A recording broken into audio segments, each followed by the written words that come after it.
District Attorney Henry Wade, who convicted Ruby of murder and who would have tried Oswald, there are only a few loopholes in the Warren Commission report.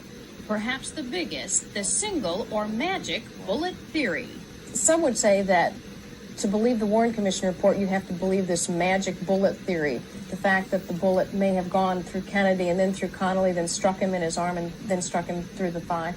Do you think that magic bullet theory is a correct one? I doubt whether that's correct, but I have no way of proving otherwise.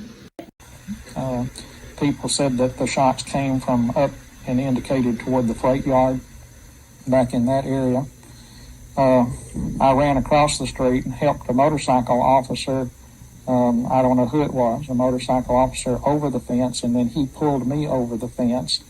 He went to the south back toward the U.S. Post Office there, the terminal annex there for the post office, and I went back to the north into the freight yard searching for anybody that may be trying to leave the scene.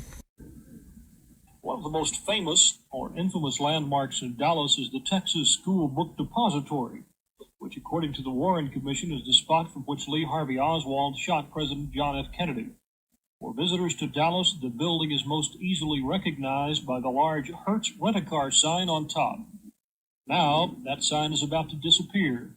Dallas County now owns the building, officially called the Caraway Bird Building, and part of the plan to remodel it into county office space includes repairing a crumbling parapet around the edge and taking down the sign, which engineers feel may be endangering the roof structure.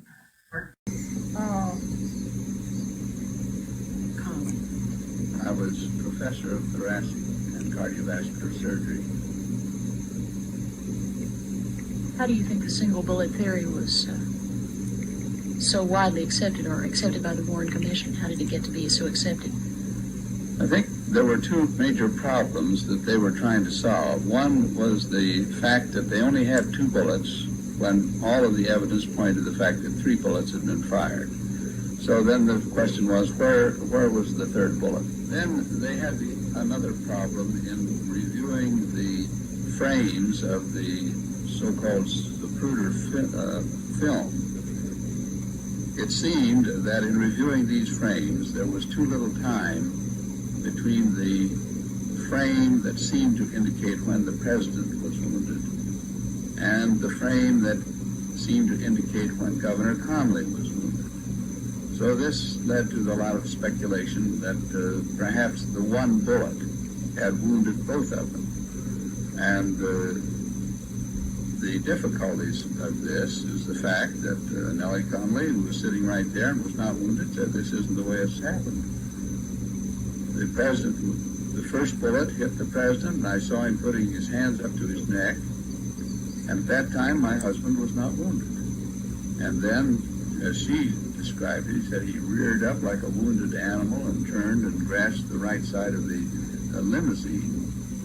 And this was 2 or 3 seconds after the president had been hit.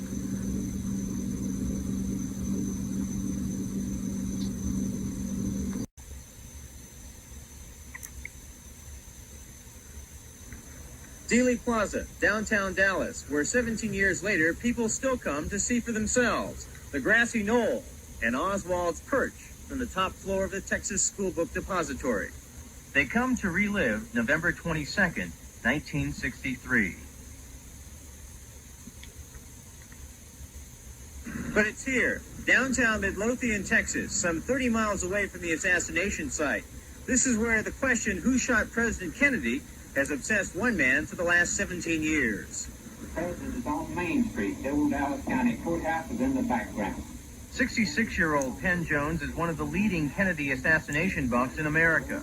There are 4 books in his name and a monthly newsletter he started in 1975.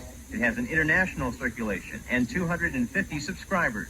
He even has his own copy of the famous Zapruder film, a key aid in his theories. Jones says Oswald wasn't alone and believes there were 9 gunmen and that Lyndon Johnson was involved. He's convinced the Warren Commission lied, and he's determined to prove it. I'm ready for a grand jury anywhere, anytime. I'm ready to be sued. I was sued one time for $3 million, but it never did come to court. I never did pay off. I would have been happy for that case to have come on to trial, but it did not.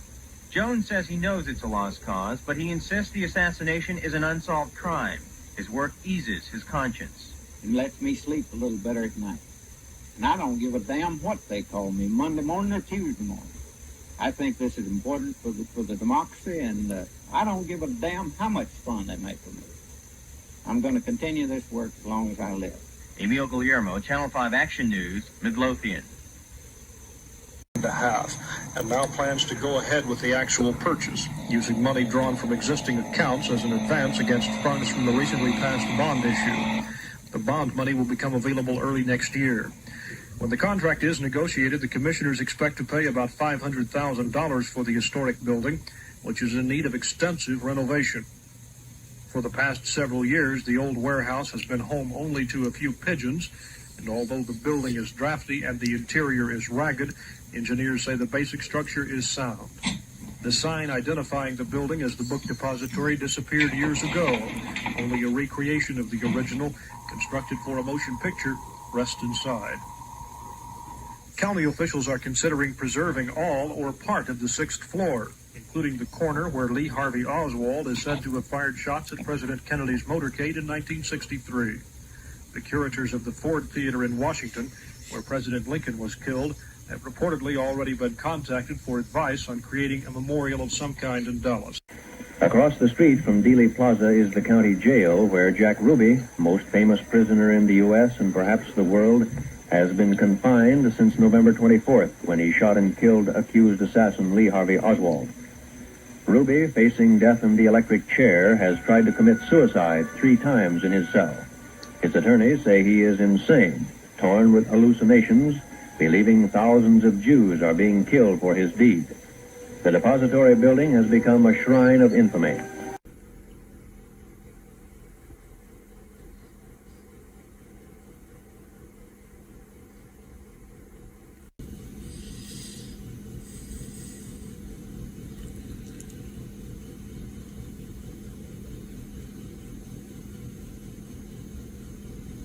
The building was bought and partially renovated for Dallas County offices, but the top 2 floors are much like they were 20 years ago. Oh boy, this is a walkout. This is not open to the public. In fact, the 6th floor is locked. The Dallas County Historical Foundation has the key.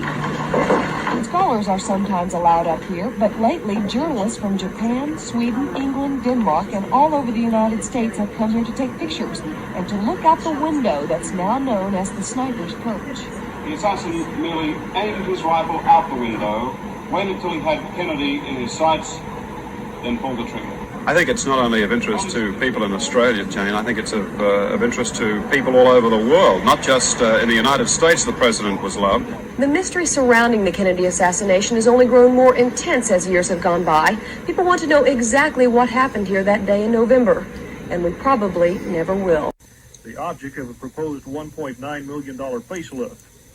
Commissioners plan to remodel the lower 3 floors of the building and construct a new courtroom for their meetings along with new offices for themselves. The plan calls for reserving the 6th floor for some kind of historical marker. That's the floor from which Lee Harvey Oswald is believed to have fired the shots at President Kennedy's motorcade.